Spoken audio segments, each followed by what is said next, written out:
स्वागत है आपका एक ऐसी यात्रा में जो इतिहास के पन्नों में नहीं अपितु संतों के आंसुओं में लिखी गई है। हम सभी जानते हैं कि राधा और कृष्ण का प्रेम अनंत है, परंतु क्या आप जानते हैं कि उस प्रेम का अंतिम अध्याय कितना दर्दनाक और कितना रहस्यमयी था। आज के इस वीडियो में हम श्री राधा रानी के जीवन के उस गूढ़ रहस्य से पर्दा उठाने जा रहे हैं, जिसके बारे में केवल रसिक संत या सच्चे भक्त ही जानते हैं। सोचिए, ब्रह्मांड की स्वामिनी, ब्रज की लाडली, जब अपने जीवन के अंतिम क्षणों में अपने प्रियतम से मिलने द्वारका पहुंची तो उन्हें अपनी पहचान क्यों छिपानी पड़ी? क्यों उस स्वर्ण नगरी में उन्हें रानी नहीं बल्कि एक सेविका बनकर रहना पड़ा? पहला, विरह की समाप्ति और द्वारका की वो कठिन यात्रा जब शरीर थक चुका था पर आस जीवित थी। दूसरा, उनका अज्ञातवास, कैसे उन्होंने भीड़ में रहकर भी अपनी पहचान को गुप्त रखा। तीसरा, वो क्षण जब उन्होंने महल में एक साधारण देविका या सेविका का कार्य स्वीकार किया। चौथा, मौन सानिध्य, जब राधा और कृष्ण एक ही छत के नीचे थे पर उनके बीच शब्दों का सन्नाटा था। और अंत में पांचवा और सबसे मर्मस्पर्शी अध्याय, महल का त्याग और वन में वो अंतिम मिलन। ये कथा केवल सुनने के लिए नहीं, अनुभव करने के लिए है। तो अपने हृदय को थाम लीजिए और चलिए शुरू करते हैं राधा कृष्ण के इस अंतिम महात्याग की अलौकिक गाथा। लेकिन इससे पहले वीडियो को लाइक करें, चैनल को सब्सक्राइब करें और कमेंट में जरूर लिखें राधे राधे। इस कथा का आधार लोक गाथाएं, संत परंपरा, गर्ग संहिता के कुछ अंश और वैष्णव पदावली साहित्य हैं। स्रोत संदर्भ, ये प्रसंग मुख्य रूप से उत्तर भारत की लोक मान्यताओं, निम्बार्क संप्रदाय की कुछ टीकाओं और ब्रज के संतों द्वारा सुनाई गई मौखिक परंपराओं पर आधारित है। श्रीमद् भागवत में इसका प्रत्यक्ष वर्णन नहीं है, किंतु यह प्रेम के सर्वोच्च शिखर महाभाव का चित्रण है। खंड 1, वृंदावन की वह उदास संध्या। समय का चक्र अपनी गति से चल रहा था। ब्रजभूमि, जो कभी श्री कृष्ण की बांसुरी की धुन पर नृत्य करती थी, अब एक मौन तपस्वी की भांति प्रतीत होती थी। कन्हैया को मथुरा और फिर द्वारका गए हुए दशकों बीत चुके थे। वो नटखट बाल गोपाल अब द्वारकाधीश बन चुके थे। वृंदावन के कदम्ब के वृक्ष अब वृद्ध हो चले थे। यमुना का प्रवाह भी धीमा पड़ गया था, मानो वो भी किसी की प्रतीक्षा में थक गई हो। गोकुल की गलियां, जहाँ कभी माखन चोरी का शोर होता था, अब वहाँ केवल यादों की धूल उड़ती थी। इस सूनेपन के केंद्र में थी श्री राधा रानी। राधा अब वो चंचल किशोरी नहीं थी। विरह की अग्नि ने उनके स्वर्ण जैसे शरीर को तपाकर कुंदन बना दिया था। उनकी आंखों में अब आंसू नहीं आते थे, क्योंकि आंसुओं का सागर तो कब का सूख चुका था। शेष थी तो केवल एक अनंत प्रतीक्षा। वे नित्य निधिवन के उसी स्थान पर बैठती थीं, जहाँ कृष्ण ने अंतिम बार उनसे विदा ली थी। एक संध्या, जब सूर्य यमुना के जल में डूब रहा था और आकाश में लालिमा छाई थी, राधा जी को अपने भीतर एक विचित्र शून्यता का आभास हुआ। उन्हें अनुभव हुआ कि उनके जीवन का प्रयोजन अब पूर्ण होने को है। यह शरीर जो केवल कृष्ण के लिए धारण किया गया था, अब विश्राम मांग रहा था। क्या मैं बिना एक बार उन्हें देखे ही चली जाऊंगी? राधा के मन में ये प्रश्न बिजली की तरह कौन गया। अंतरात्मा से आवाज आई, तारांकन नहीं, प्रेम की पूर्णता दर्शन में है। द्वारकाधीश भले ही राजा हों, पर मेरे लिए तो वे आज भी मेरे श्याम हैं। मुझे जाना होगा। ये निर्णय साधारण नहीं था। एक अबला, विरह में कृशकाय हो चुकी राधा रानी के लिए सैकड़ों योजन दूर समुद्र के बीच बसी द्वारका नगरी की यात्रा करना असंभव प्रतीत होता था। परंतु जहाँ शरीर हार मान लेता है, वहाँ प्रेम संबल बनता है। खंड 2, ब्रजभूमि से विदाई। रात्रि का दूसरा प्रहर था। पूरा बरसाना और नंदगांव निद्रा में लीन था। राधा जी ने अपने पुराने जीर्ण शीर्ण श्वेत वस्त्रों को ठीक किया। उन्होंने कोई आभूषण नहीं पहना था। उनका सबसे बड़ा आभूषण तो कृष्ण प्रेम था, जो उनके रोम रोम से प्रकाशित हो रहा था। चलने से पूर्व उन्होंने ब्रज की रज मिट्टी को उठाया और अपने माथे पर लगाया। हे ब्रजभूमि, तूने मुझे कृष्ण दिया, तूने मुझे प्रेम दिया। आज तेरी ये बेटी तेरे आंचल से दूर अपने अंतिम गंतव्य की ओर जा रही है। मुझे क्षमा करना माँ, मैं तुम्हें छोड़कर जा रही हूँ, पर मेरा हृदय सदैव यहीं इसी कदम की छांव में रहेगा। राधा जी ने उन लताओं को स्पर्श किया जिन्हें कभी कृष्ण ने अपने हाथों से सींचा था। उन्होंने यमुना जी को प्रणाम किया। वायु शांत थी, जैसे प्रकृति भी इस महाप्रस्थान को नमन कर रही हो। उन्होंने किसी सखी को नहीं जगाया, किसी को साथ नहीं लिया।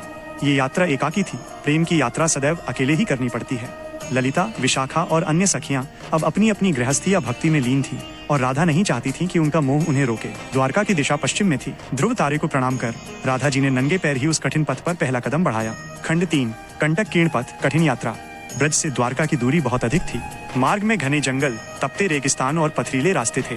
राधा जी, जिनका शरीर विरह से पहले ही दुर्बल था, उनके लिए हर कदम एक युग के समान था। वनों का सन्नाटा, प्रारंभिक दिनों में वे घने जंगलों से गुजरी। जंगली जानवरों की दहाड़ें गूंजती थी, परंतु राधा को भय नहीं था। जिसे स्वयं कालों के काल महाकाल कृष्ण से प्रेम हो, उसे मृत्यु का क्या भय। कहते हैं कि जब शेर या व्याघ्र उनके समीप आते तो राधा के शरीर से निकलती दिव्य गंध और उनकी आंखों की करुणा देखकर वे हिंसक पशु भी शांत हो जाते और मार्ग छोड़ देते। प्रकृति जानती थी कि ये कोई साधारण स्त्री नहीं, साक्षात प्रकृति स्वरूपा जा रही है। द्वारका की सीमा पर महीनों की कठिन यात्रा के बाद एक दिन क्षितिज पर समुद्र की गर्जना सुनाई दी। ठंडी हवा के झोंकों ने राधा के थके हुए शरीर को स्पर्श किया। सामने अनंत सागर ठाठे मार रहा था और उस सागर के बीचों बीच स्वर्ण की लंका जैसी चमकती हुई नगरी दिखाई दे रही थी, द्वारकापुरी। वह नगरी अद्भुत थी। विश्वकर्मा द्वारा रचित वास्तुकला, गगनचुंबी महल, स्वर्ण कलश और मणियों से जड़े द्वार, ये ब्रज की फूस की झोपड़ियों और मिट्टी के घरों से बिल्कुल विपरीत थी। राधा जी ठिठक गईं। क्या यही मेरे कन्हैया का घर है? इतना ऐश्वर्य, इतना वैभव। एक पल के लिए संकोच हुआ। क्या यह स्वर्ण नगरी उस वनमाली को बदल चुकी होगी? क्या मखमली गद्दों पर सोने वाला राजा अब वृंदावन की उस ग्वारिन को पहचान पाएगा जो धूल से सनी है? फिर उन्होंने अपने हृदय पर हाथ रखा। धड़कने राधे श्याम नहीं, केवल श्याम श्याम गा रही थी। उन्होंने सोचा, तारांकन, मेरा प्रेम कोई व्यापार नहीं है जो प्राप्ति की अपेक्षा रखे। मैं केवल यह देखने आई हूँ कि वो सुखी है या नहीं। खंड 5, नगर में प्रवेश। राधा जी ने नगर में प्रवेश किया। द्वारका के लोग अत्यंत सुखी और समृद्ध थे। स्त्रियां रेशमी वस्त्र और स्वर्ण आभूषण पहने थीं। द्वारपालों ने उन्हें रोका। हे देवी, आप कौन हैं और कहाँ जाना चाहती हैं? यह राजाधिराज श्री कृष्ण का नगर है। यहाँ बिना अनुमति प्रवेश वर्जित है। राधा ने अपनी आंखें उठाईं। उनकी आंखों में युगों की थकान और ब्रह्मांड जैसा गहरा प्रेम था। उन आंखों को देखकर द्वारपाल भी सम्मोहित हो गए। राधा ने अत्यंत धीमे स्वर में कहा, तारांकन, मैं कोई नहीं हूँ, बस अपने एक पुराने परिचित के दर्शन की अभिलाषा लेकर बहुत दूर से आई हूँ। मुझे उनसे कुछ मांगना नहीं है, बस एक बार दूर से ही देख लेने दो। द्वारपालों को लगा कि यह कोई साधारण स्त्री नहीं बल्कि कोई सिद्ध योगिनी है। उन्होंने मार्ग छोड़ दिया। राधा जी राजपथ पर चलने लगी। नगर की सुंदरता अवर्णनीय थी, पर राधा की आंखें केवल उस नीलमणि को खोज रही थीं। खंड 6, प्रथम दर्शन और अंतद्वंद्व। अंततः वे राजमहल के प्रांगण तक पहुंची। वहां एक ऊंचे झरोखे से उन्होंने एक दृश्य देखा जिसने उनके हृदय को आंदोलित कर दिया। सामने राजदरबार लगा था। रत्न जड़ित सिंहासन पर श्री कृष्ण विराजमान थे, परंतु ये वो कृष्ण नहीं थे जिन्हें राधा जानती थी। उनके सिर पर मोरपंख नहीं, स्वर्ण मुकुट था। हाथों में बांसुरी नहीं, राजदंड था। गले में वैजयंती माला की जगह मोतियों के हार थे। उनके आसपास गोप ग्वाल नहीं, मंत्री और सेनापति खड़े थे। पटरानियां, रुक्मिणी, सत्यभामा आदि उनकी सेवा में लीन थीं। राधा जी खंभे की ओट में छिप गईं। उनकी आंखों से अविरल अश्रुधारा बहने लगी। ये आंसू दुख के नहीं थे, ये संतोष के आंसू थे। मेरा कान्हा राजा बन गया है, वो कितना सुंदर लग रहा है, उसे ये वैभव मुबारक हो। लेकिन उसी क्षण सिंहासन पर बैठे कृष्ण बेचैन हो उठे। उन्होंने अचानक अपना हाथ हृदय पर रखा। अंतर्यामी को ज्ञात हो गया था कि उनके हृदय की स्वामिनी आ चुकी हैं। कृष्ण की दृष्टि व्याकुल होकर इधर उधर भटकने लगी। सभासद चकित थे कि महाराज को क्या हुआ। राधा ने कृष्ण की व्याकुलता भांप ली। वे समझ गईं कि यदि वे सामने गईं तो कृष्ण अपनी मर्यादा भूल जाएंगे। राजा कृष्ण राधा के चरणों में गिर पड़ेंगे और ये राजधर्म के विरुद्ध होगा। राधा नहीं चाहती थी कि उनकी उपस्थिति से कृष्ण के यश या उनके परिवार को कोई कष्ट हो। उन्होंने निर्णय लिया, तारांकन, मैं सामने नहीं आऊंगी, मैं अज्ञात रहूंगी। उधर महल में कृष्ण बेचैन हो उठे। उन्हें ब्रज की गंध आई। उन्होंने उद्धव से पूछा, तारांकन उद्धव, क्या वायु की दिशा बदली है? आज पवन में यमुना की नमी क्यों है? राधा जी ने सुन लिया था कि उनका प्रभाव क्या है, फिर भी वे मौन रही। खंड 5, महल में प्रवेश की युक्ति, सेविका भाव। अब प्रश्न था कि महल के भीतर कैसे जाएं? वे कृष्ण के समीप रहना चाहती थी, पर अतिथि बनकर नहीं। वे महल के पिछले द्वार पर गईं, जहां सेविकाओं और दासियों का आना जाना था। वहां एक मुख्य दासी खड़ी थी जो अन्य कर्मचारियों को निर्देश दे रही थी। राधा जी ने विनीत भाव से सिर झुकाकर कहा, माता, मैं एक निराश्रित वनवासिनी हूँ, क्या मुझे इस महल में आश्रय और सेवा का अवसर मिल सकता है? मुख्य दासी ने राधा की ओर देखा। धूल और फटे वस्त्रों के बावजूद राधा के मुख पर एक ऐसा सौम्य तेज था जिसे छिपाया नहीं जा सकता था। दासी को लगा जैसे साक्षात कोई देवी भिक्षुक के वेश में खड़ी हो। दासी का हृदय पसीज गया। उसने पूछा, तारांकन पुत्री, तुम कहाँ से आई हो? तुम्हारा नाम क्या है? तुम तो किसी राजकुल की लगती हो। राधा ने सत्य और असत्य के बीच का मार्ग चुना। मेरा कोई कुल नहीं है माता, मैं ब्रज की ओर से आई हूँ। नाम तो मेरा कुछ भी नहीं, आप मुझे अपनी दासी समझ लें। मुझे बस इतना कार्य दे दो कि मैं अंतपुर के बगीचे की देखभाल कर सकूं। मुझे फूलों से बात करना आता है। ब्रज का नाम सुनते ही दासी ने सम्मान से देखा, क्योंकि द्वारका में ब्रज का बहुत मान था। उसने कहा, तुम रनिवास, रानियों के कक्ष के उद्यानों की देख रेख करना, और हाँ, यहाँ का नियम कठोर है, महाराज के सामने कभी मत जाना। राधा जी ने मन ही मन मुस्कुराते हुए सोचा, जिस महाराज को मैंने उंगली पकड़कर चलना सिखाया, आज उसके सामने जाने की मनाही है। उन्होंने सिर झुकाकर कहा, जो आज्ञा। खंड 6, अज्ञातवास का जीवन, छाया बनकर रहना। उस दिन से राधा जी द्वारकाधीश के महल की एक साधारण सेविका बन गई। उन्हें रनिवास के एक छोटे से कक्ष में स्थान मिला। दिनचर्या, वे ब्रह्म मुहूर्त सूर्योदय से पूर्व में जागती। स्नान कर वे सीधे उपवन बगीचे में जाती। वहाँ के हर फूल, हर लता को वे ऐसे स्पर्श करती जैसे वे उनकी सखियां हों। उनके स्पर्श से सूखे पौधे भी खिल उठते थे। द्वारका के माली चकित थे कि अचानक उपवन इतना दिव्य कैसे हो गया। वे जानती थीं कि कृष्ण को कौन से फूल प्रिय हैं। वे जानती थीं कि कृष्ण को वैजयंती की माला में तुलसी दल कहाँ पसंद है। वे प्रतिदिन छिपकर अपने हाथों से एक विशेष माला गूंथती और उसे मुख्य सेविका को दे देती। माता, ये माला प्रभु के लिए है। वह क्षण जब माला कृष्ण तक पहुंचती, जब वह माला कृष्ण के गले में डाली जाती तो कृष्ण के नेत्र बंद हो जाते। सभा के बीच में बैठे कृष्ण उस माला की सुगंध से विह्वल हो उठते। वह सुगंध द्वारका के फूलों की नहीं, राधा के प्रेम की थी। कृष्ण मन ही मन कहते, तारांकन राधे, तुम यहीं हो, मेरे आसपास हो। मैं जानता हूँ, पर तुम सामने नहीं आ रही तो मैं भी तुम्हारे इस व्रत को नहीं तोड़ूंगा। ये एक मूक संवाद था। राधा छिपकर उन्हें देखती और कृष्ण उस माला को स्पर्श करके उन्हें अनुभव करते। खंड 7, रानियों के बीच राधा। कभी कभी राधा जी को अंतपुर में जाना पड़ता था। वहाँ वे रुक्मिणी, सत्यभामा और जाम्बवती को देखती। साधारण मानवीय स्वभाव होता तो ईर्ष्या होती, परंतु राधा महाभाव हैं। जब वे रुक्मिणी जी को कृष्ण की सेवा करते देखती तो उनका हृदय आशीर्वाद से भर जाता। हे रुक्मिणी, तुम धन्य हो, तुमने मेरे श्याम को बहुत सुख दिया है। मेरी तपस्या सफल हुई कि उसे इतना प्रेम करने वाली पत्नियां मिली। कभी कभी रानियां आपस में चर्चा करती, पता नहीं क्यों इन दिनों स्वामी बहुत उदास रहते हैं। वे अक्सर शून्य में ताकते रहते हैं और राधे शब्द बुदबुदाते हैं। ये सुनकर राधा, जो कोने में खड़ी फर्श साफ कर रही होती या फूल सजा रही होती, उनके हाथ रुक जाते। उनकी आंखों से टप टप आंसू गिरते और फर्श गीला हो जाता। वे तुरंत पहुंच देती ताकि कोई देख न ले। एक बार सत्यभामा ने राधा सेविका रूप में को देखा और कहा, तारांकन, अरी तू नई है क्या? तेरा मुख कितना सुंदर है, तू यहाँ झाड़ू क्यों लगा रही है?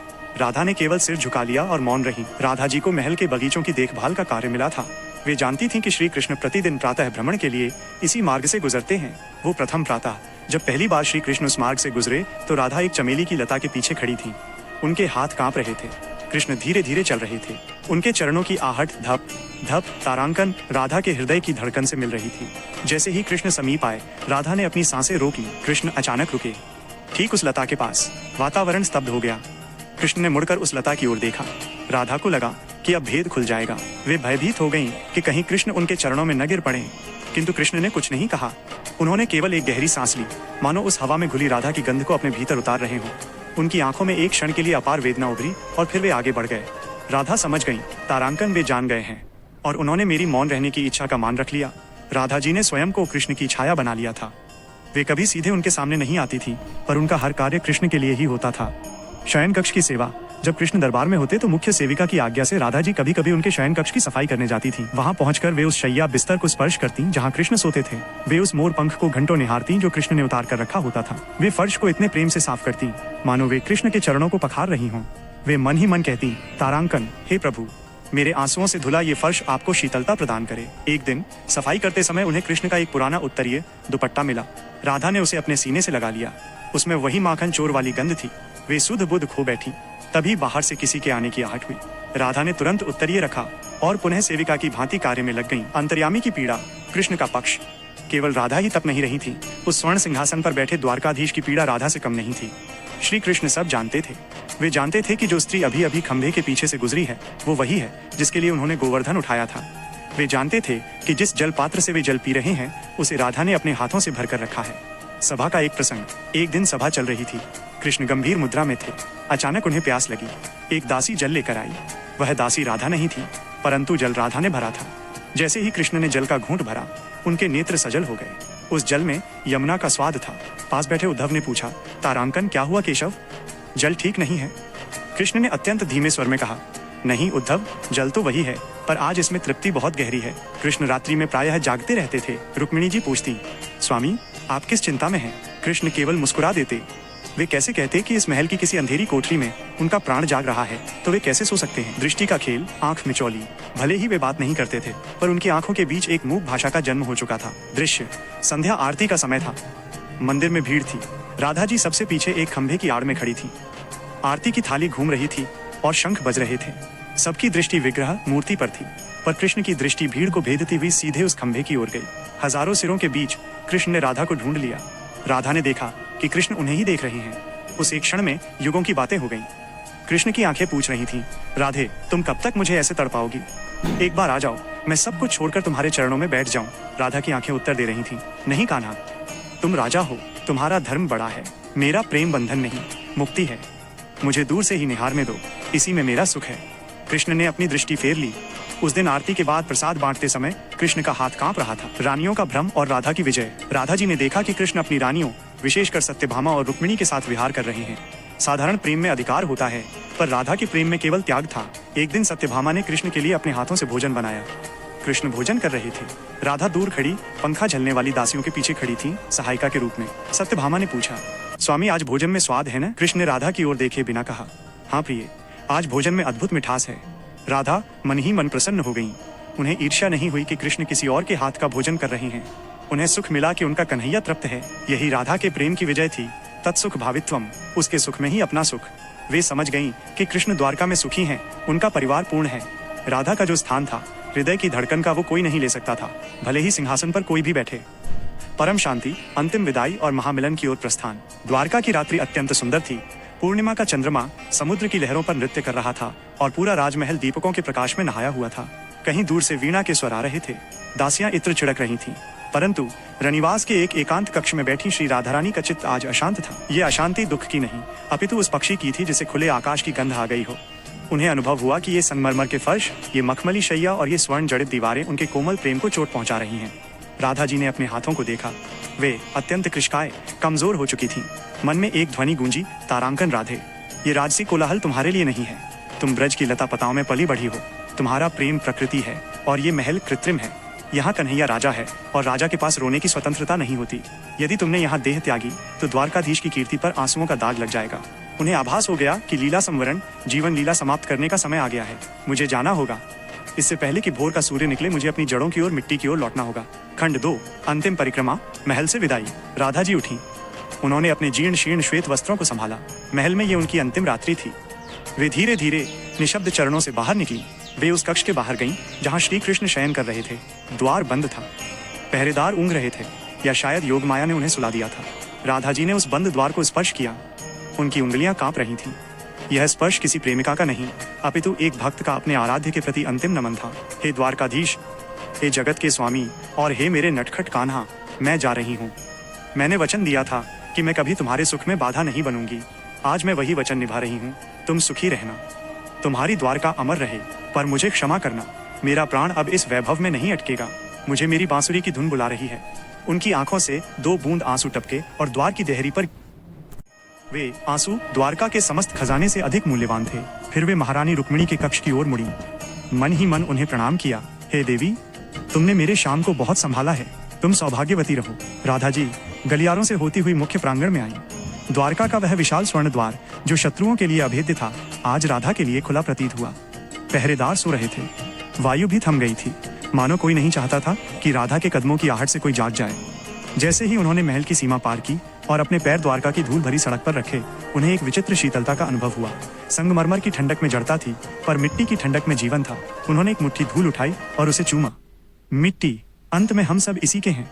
पीछे मुड़कर उन्होंने एक अंतिम बार उस गगनचुंबी महल को देखा। शिखर पर फहराता हुआ गरुड़ ध्वज हवा में लहरा रहा था। राधा जी मुस्कुराईं, एक विरक्त मुस्कान। तेरा वैभव तुझे मुबारक हो द्वारका। मैं तो अपनी शून्यता में ही पूर्ण हूँ। द्वारका नगरी समुद्र के तट पर थी और उसके एक ओर सघन वन जंगल था। ये वो क्षेत्र था जहाँ कोई नहीं जाता था, क्योंकि वहाँ हिंसक पशु और बीहड़ झाड़ियाँ थीं। राधा जी ने उसी कंटक कीर्ण, कांटों भरे मार्ग को चुना। जैसे जैसे वे नगर के प्रकाश से दूर और अंधकार की ओर बढ़ रही थी, उनका आंतरिक प्रकाश बढ़ता जा रहा था। सन्नाटा गहरा होता गया। अब केवल झिंगुरों की आवाज और समुद्र की गर्जना सुनाई दे रही थी। वन में प्रवेश करते ही प्रकृति ने अपनी स्वामिनी को पहचान लिया। वृक्षों की डालियां झुक गईं। हवा ने उनके थके हुए शरीर को सहलाया। राधा जी ने एक पुराने वटवृक्ष को देखा। उसकी जटाएं धरती को छू रही थीं। उन्हें लगा जैसे वो वृक्ष साक्षात यमुना का कदम्ब हो। आओ पुत्री, मैं युगों से तुम्हारी प्रतीक्षा कर रहा था। मानो वन की निस्तब्धता ने उनसे कहा हो। एकांत और आत्मचिंतन। राधा जी चलते चलते थक चुकी थी। वे नगर से बहुत दूर घने जंगल के मध्य आ गईं। अब वहाँ कोई मानवीय चिन्ह नहीं था, केवल आकाश, तारे, वृक्ष और वो स्वयं। वे एक वृक्ष की जड़ पर बैठ गईं। शरीर अत्यंत दुर्बल हो चुका था, श्वास उखड़ रही थी, पर चेहरे पर एक दिव्य आभा थी। उन्होंने अपनी आंखें बंद कर लीं और अंतर्मुखी हो गईं। अब उन्हें बाहर के कृष्ण की आवश्यकता नहीं थी। अब वे अपने भीतर के कृष्ण से मिल रही थीं। कान्हा, अब मैं और नहीं चल सकती। अब तुम ही आओ, न राजा बनकर, न द्वारकाधीश बनकर, बस वही ग्वाला बनकर आओ और अपनी वो बांसुरी सुना दो जिसे सुने युग बीत गए। ये पुकार वाणी से नहीं, प्राणों से निकली थी, और प्राणों की पुकार परमात्मा तक न पहुंचे, ये असंभव है। उधर महल में श्री कृष्ण की निद्रा अचानक भंग हुई। वे हड़बड़ा कर उठे। उनका हृदय जोर से धड़क रहा था। उन्हें वो पुकार सुनाई दे गई। उन्होंने अपना मुकुट नहीं पहना, खड़ाऊ नहीं पहनी, उत्तरीय भी ठीक से नहीं संभाला। हाथ में केवल वह पुरानी बांसुरी उठाई जो वर्षों से छुपी हुई थी, और द्वारकाधीश पागल की भांति नंगे पांव उस वन की ओर दौड़ पड़े। उनके पीतांबर पीले वस्त्र झाड़ियों में उलझ रहे थे, पैरों में कांटे चुभ रहे थे, मुकुट के बिना केश बिखर गए थे। राधे, राधे, तुम कहाँ हो? ये पुकार कंठ से नहीं, आत्मा के उस तल से निकल रही थी जहाँ केवल पीड़ा का वास होता है। अंततः उन्होंने देखा, एक विशाल वट वृक्ष की जड़ों के बीच सूखे पत्तों की शैया पर एक दिव्य आकृति लेटी थी। वो अत्यंत क्षीण थी, मानो केवल श्वासों का एक धागा बचा हो, परंतु उस जीर्ण काया से ऐसा प्रकाश निकल रहा था जिसने वन के अंधकार को चीर दिया था। कृष्ण ठिठक गए। उनके कदम भारी हो गए। जिस राधा को उन्होंने फूलों के हिंडोले पर झूलते देखा था, आज उसे सूखी पत्तियों पर अंतिम श्वास लेते देख उनका हृदय विदीर्ण हो गया। वे धीरे धीरे घुटनों के बल बैठ गए। उनके हाथ कांपते हुए आगे बढ़े और उन्होंने राधा के ठंडे पड़ चुके चरणों को अपने हाथों में ले लिया। उनका स्पर्श पाते ही राधा जी की बंद पलकें धीरे धीरे खुली। उन आंखों में अब कोई शिकायत नहीं थी, कोई उलाहना नहीं था, वहाँ केवल अनंत शांति थी। राधा के सूखे होठों पर एक मुस्कान तैर गई। अत्यंत क्षीण स्वर में उन्होंने कहा, तारांकन आ गए, मैं जानती थी तुम आओगे, मेरी अंतिम सांस तुम्हारी प्रतीक्षा कर रही थी। कृष्ण कुछ बोल नहीं पाए। उनकी आंखों से अविरल अश्रुधारा बहने लगी और राधा के चरणों को धोने लगी। राधे, मुझे क्षमा कर दो, मैंने तुम्हें बहुत तड़पाया, मैं अपराधी हूँ तुम्हारा।